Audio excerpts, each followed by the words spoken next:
Hi, today I'm going to talk about the videos and clips of oral histories that I listen to and what my oral history topic is going to be.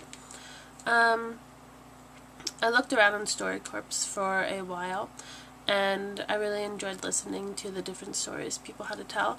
I think I found the ones that talked about certain illnesses and issues that we're kind of afraid to talk to. They address, the questions that we are curious to hear the answers to, but we don't necessarily have the people to ask, or we don't feel comfortable asking. So I found those ones really interesting.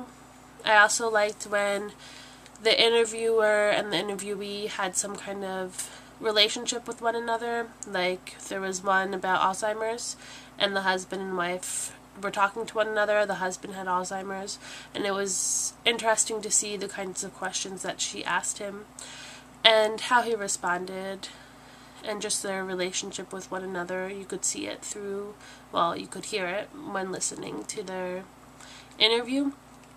I think the oral history that previous students made, the one I enjoyed the most, probably was the one about Camden. I liked the integration of the news reports in the very beginning. It really showed you why listening to these people's stories were so important, They're people who you usually wouldn't hear anything from, and being close to the city of Camden, I think a lot of times, like, if I'm like, oh, I live 10 minutes away from Camden, then a lot of people kind of know about Camden. So I think it's important to hear from the people who actually live in Camden and how it affects their daily lives.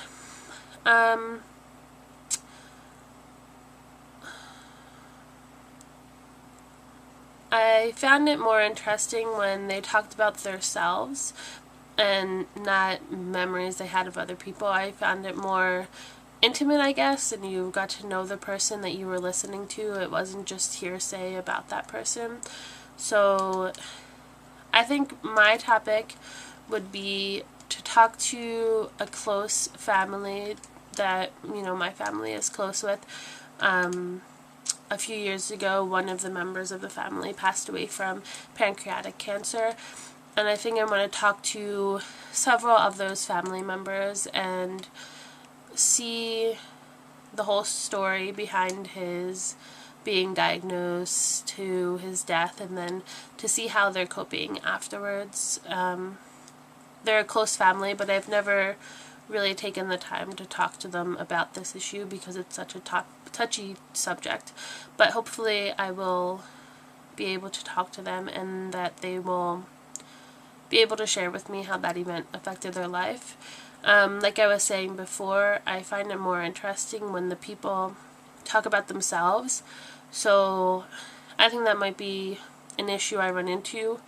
The people I interview might have to talk about the person who passed away, but at the same time, I think I can get a lot of information about how they are coping after the fact.